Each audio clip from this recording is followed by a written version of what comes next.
বিসমিল্লাহির রহমানির রহিম।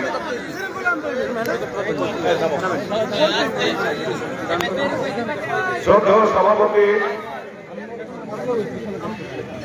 সভামঞ্চে উপস্থিত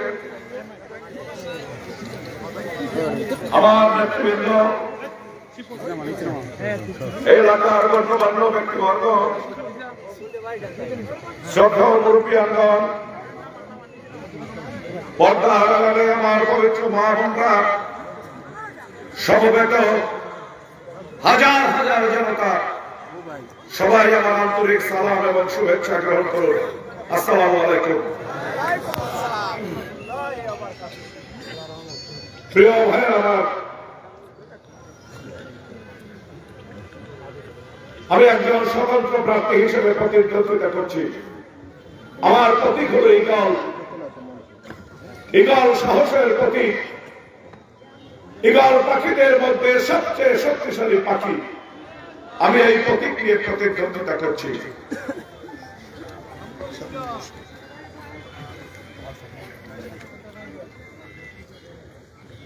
আমি আপনাদের সকলের সুচিন্তিত বিবেক বিবেচনার কাছে অত্যন্ত বিনয়ের সঙ্গে অনুরোধ করি,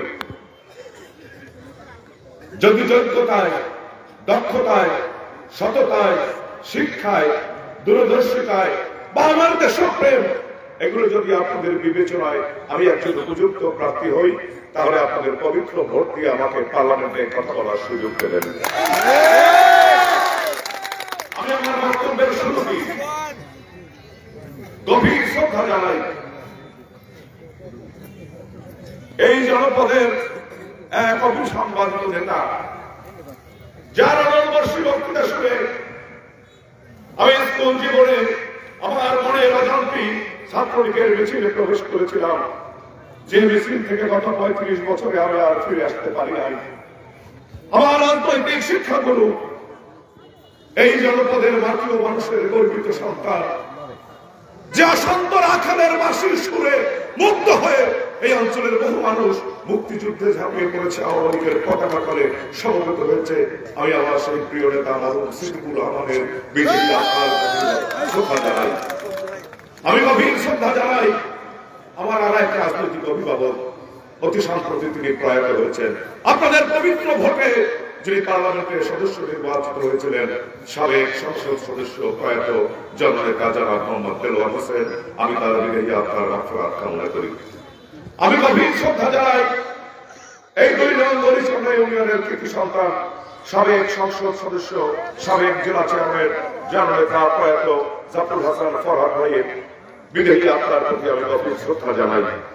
আমি গভীর শ্রদ্ধা জানাই এই 2 নং গরিচন্দ্র ইউনিয়নের গর্বিত সন্তান, কৃতি সন্তান, এই ইউনিয়নের সাবেক চেয়ারম্যান জননেতা জনাব আব্দুল মজিদ মিয়ার বিদায়ী আত্মার প্রতি আমি গভীর শ্রদ্ধা জানাই।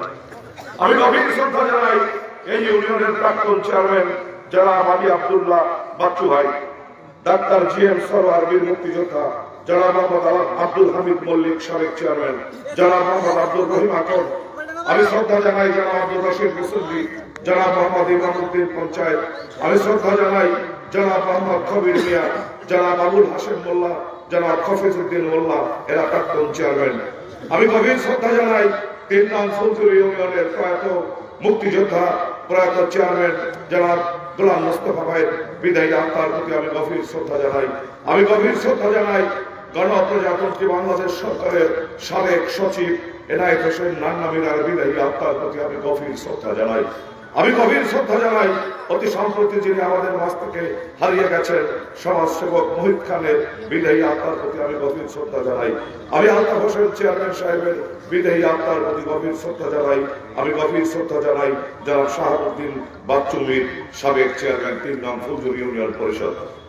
প্রিয় ভাইরা, আমাদের বাইরেও এই জনপদের এই 2 নং গরিচন্দ্র ইউনিয়নের আরেক বীর সন্তান, মুক্তিযোদ্ধা কমান্ডার প্রয়াত জননেতা জনাব শাহজাহান মিয়া, আমি তার বিদায়ী আত্মার মাগফিরাত কামনা করছি। আরো অনেক বীর সন্তান অনেক প্রতিভাবান মানুষ আমরা হারিয়েছি। এই জনপদে যারা নেতৃত্ব দিয়েছে, সমাজ সেবা করেছে, সাধারণ মানুষের ভাগ্য পরিবর্তনের কাজ করেছে, অনেকেই প্রয়াত হয়েছে। আমি সেই সব এই অঞ্চলের প্রয়াত মানুষদের হৃদয় আত্মার প্রতি শান্তি কামনা করি, মাগফিরাত কামনা করি এবং মহান সৃষ্টিকর্তার দরবারে আমি প্রার্থনা করি মহান আল্লাহ রাব্বুল আলামিন আমাদের সেই সব মানুষগুলোকে যেন বেহেশতের সর্বোচ্চ স্থান তিনি দান করেন।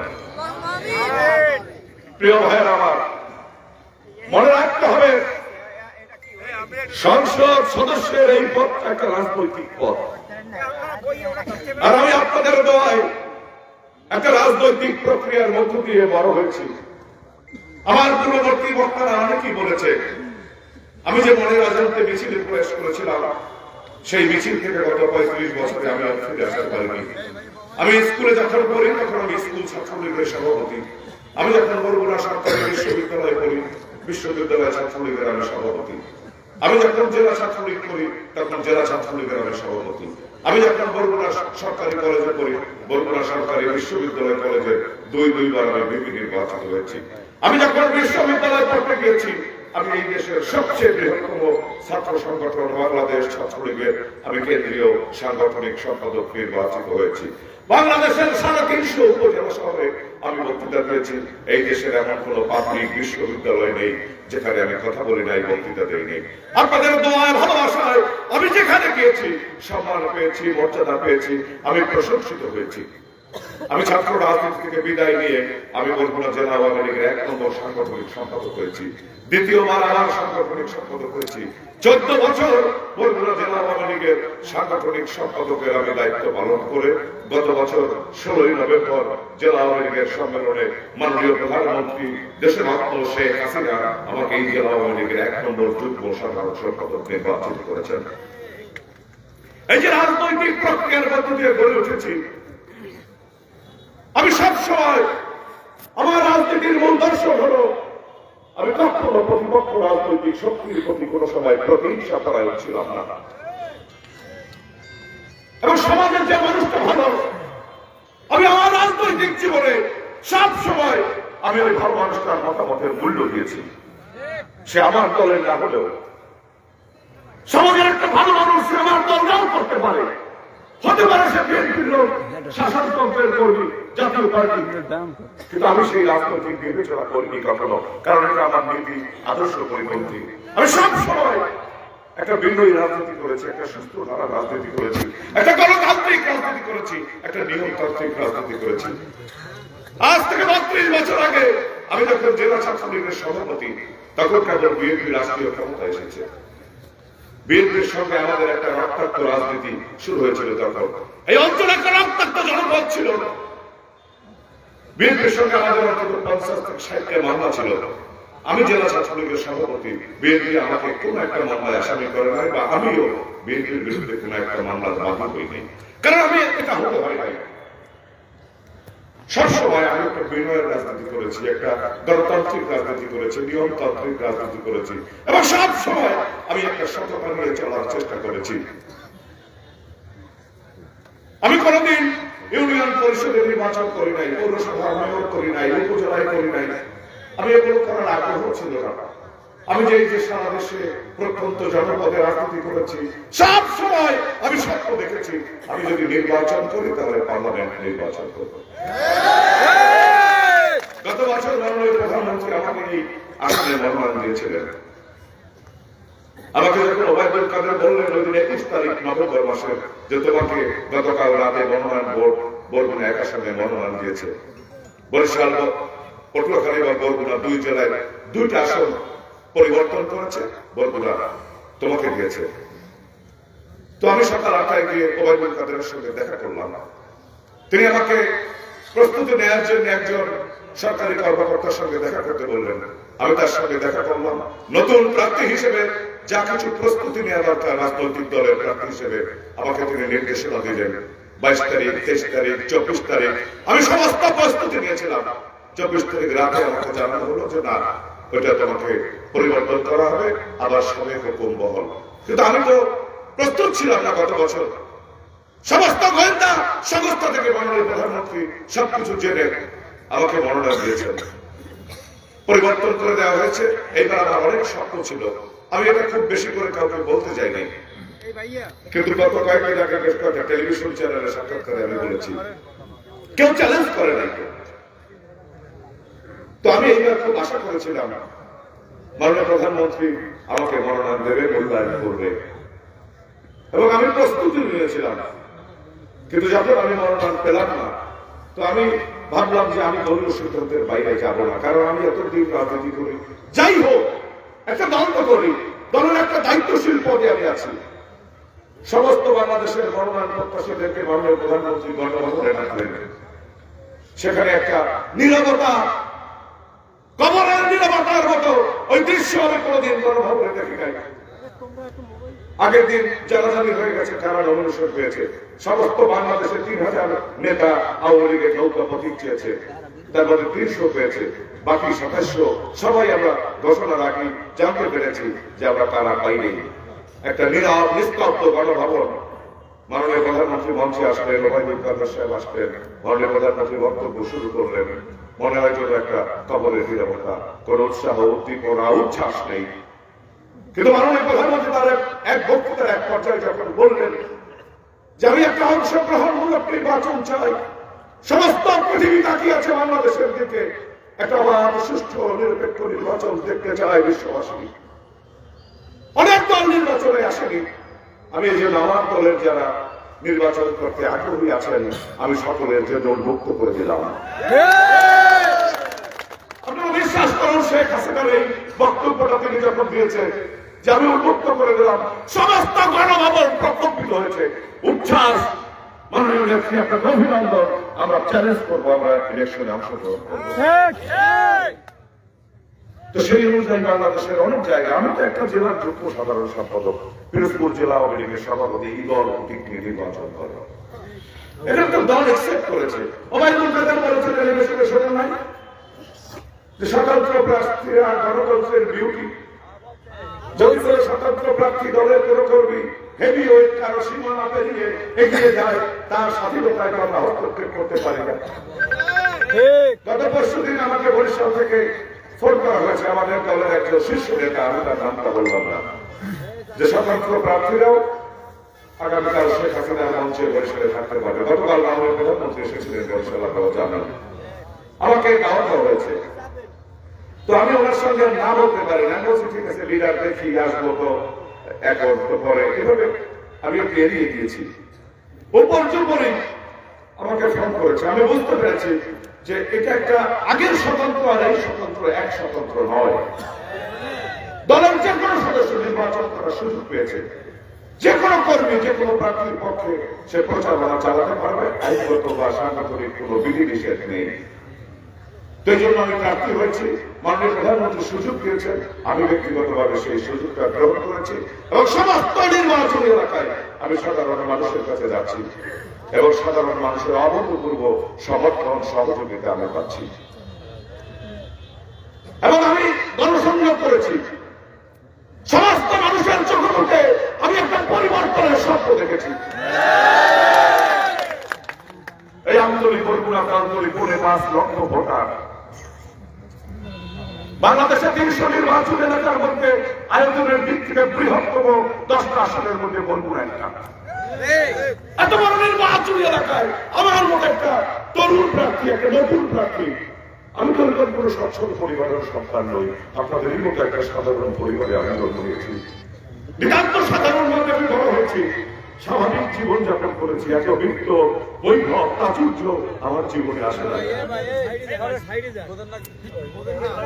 অনেক বাজেট, বড় বাজেটের নির্বাচন, কিন্তু আমার এই নির্বাচন কার্যক্রম কেমন যেন স্বাভাবিক। আমি এই নির্বাচন মনোনয়ন দাখিলের পর থেকে এ পর্যন্ত আমি কোনো অর্থ কষ্টে অনুভব করিনি।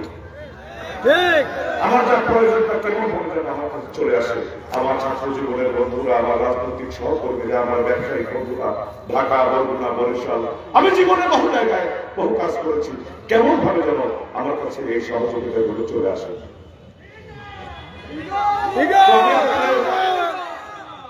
সকলের কাছে বলি, এত বড় বিশাল নির্বাচনী এলাকায় আমি গণসংযোগ চালিয়ে যাচ্ছি।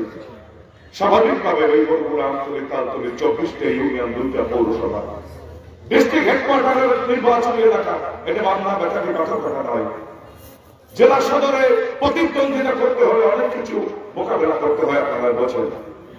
এখানকার জেলা প্রশাসক, এখানকার পুলিশ সুপার, এখানকার ডিস্ট্রিক্ট জাজ, এখানকার সিভিল সোসাইটি, এখানকার বিজনেস কমিউনিটি, এখানকার জার্নালিস্ট, সাংবাদিক, এগুলো একটা জেলা শহরের এরা গুণীজন, এদের সঙ্গে ওঠা বসা করতে হয়, এদের সঙ্গে কথাবার্তা বলতে হয়, আইন বিচার সবকিছু নিয়ে মতামত ব্যক্ত করতে হয়। দক্ষতার প্রয়োজন, যোগ্যতার প্রয়োজন। এই জন্য আমি সদর আসনে প্রতিদ্বন্দ্বিতা করতে গিয়ে সমস্ত মানুষের কাছে আমি গিয়েছি। সবাই আমাকে সমর্থন করেছে, সবাই আমাকে সাদরে গ্রহণ করেছে। এই নির্বাচন উপলক্ষে আমি যতগুলো নির্বাচনী প্রচারণা করেছি, প্রত্যেকটা সময় জনতার ঢল নেমেছে। কিন্তু অবাক বিস্ময়, এই গৌরচন্না স্যার সলিমুল্লাহ মুসলিম মাধ্যমিক বিদ্যালয়ের পবিত্র মাঠ আজ খানায় খানায় পরিপূর্ণ। এত বড় নির্বাচনী সভা আমি আর একটা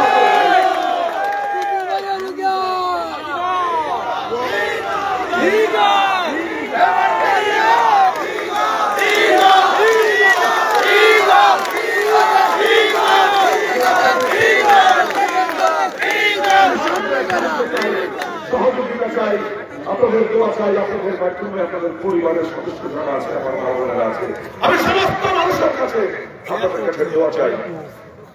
এই বরগুনা একটা পিছিয়ে পড়া জেলা। শেখ হাসিনা সরকার উন্নয়নের সরকার, শেখ হাসিনা সরকার একটা মেগা প্রজেক্ট বাস্তবায়নের সরকার। অথচ গত 15 বছরে সাধারণ মানুষ তো কাঙ্ক্ষিত উন্নয়ন পেয়েছে না। একটা মেগা প্রজেক্ট এই জেলার কোথাও বাস্তবায়ন করেছে? একটা মেগা প্রজেক্ট বাস্তবায়ন মানে কি হচ্ছে? ওই প্রজেক্টটা যেখানে হবে ওই এলাকার অন্তত 10,000 মানুষের কর্মসংস্থান হতো। আমাদের অনেক সম্ভাবনা অন্য জেলার লোকেরা কেড়ে নিয়েছে, আমরা দরকার পারিনি। শেখ হাসিনার মতো একটা দেশপ্রেমিক প্রধানমন্ত্রী, একটা উন্নয়ন উৎপাদনের প্রধানমন্ত্রী, একটা মেগা প্রজেক্ট বাস্তবায়নের প্রধানমন্ত্রী এদেশের মানুষ আবার কবে পাবো, কখন পাবো তা তো আমরা জানি না। কিন্তু আমরা এই জেলার লক্ষ লক্ষ মানুষ গত 50 বছর, আগামী 50 বছরের জন্য আমরা পিছিয়ে গেলাম। আমাদের রাস্তা দিয়ে চললে মনে হয় যেন রাক্ষসের পায়রা উত্তাল ঢেউ। সমস্ত ইউনিয়ন কানেক্টিং রাস্তাগুলো আজকে চলাচল করা যায় না। আমি গতকাল করিমগঞ্জের বক্তব্য দিয়েছি, ওখানে বেহালা গ্রামে প্রায় 3700 হিন্দু পরিবার বসবাস করে একটা বিচ্ছিন্ন দ্বীপের মতো। সেখানে একটা হিন্দু পরিবার আমাকে দুপুরে দাওয়াত দিয়েছিল, আমি সেখানে খেতে গিয়েছি। তাদের যে কি দুর্ভোগ, বেহালার বেহাল দশা দেখে আমি আবার সেই গ্রামের মানুষ আমাকে বলেছে যে বেহালা গ্রাম থেকে সাধু বাজার যাওয়ার পথে একটা ভাঙা ব্রিজ, ওই বেহালা গ্রামের 4টে ব্রিজ আছে, 4টেই অকেজ। একটা ব্রিজের গোড়ায় ব্রিজের কারণে যেতে পারে নাই। আমি ওই মহিলার নাম জাতীয় সংসদে উত্থাপন করবো, সমস্ত দেশবাসীকে আমি জানাবো যে অচল অবস্থা, এই মানবিক বিপর্যয় বরগুনা আঞ্চলিক আঞ্চলিক লক্ষ লক্ষ মানুষের জীবনে। এই পায়রা পোর্ট বরগুনা হওয়ার কথা ছিল, এটা যদি 10 নং নলকোনা ইউনিয়নের সামনে যে সাগরের সবচেয়ে গভীরতা বেশি, এই ভোলা পটুয়াখালী বরগুনা এই অঞ্চলের যে উপকূলীয় জেলাগুলো সবচেয়ে গভীরতা, যেখানে পোর্ট হওয়ার সবচেয়ে বেশি জায়গা ছিল, কিন্তু সেই পোর্ট পটুয়াখালী চলে গেল। ওখানে অন্তত 20,000 মানুষের কর্মসংস্থান হতো। ওই এলাকার 1% জমির দাম 6,000 10,000 টাকা, সেটা বৃদ্ধিতে 50,000 70,000 টাকা হতো, যেটা ক্ষতি করা হয়েছে। সকলের দৈনন্দিন জীবনে একটা বৈপ্লবিক পরিবর্তন আসতো। এই সম্ভাবনা আমরা হারিয়েছি একটা অসৎ নেতৃত্বের কারণে, একটা অলস নেতৃত্বের কারণে। এই অবস্থার পরিবর্তন চাই এই এলাকার লক্ষ লক্ষ মানুষ।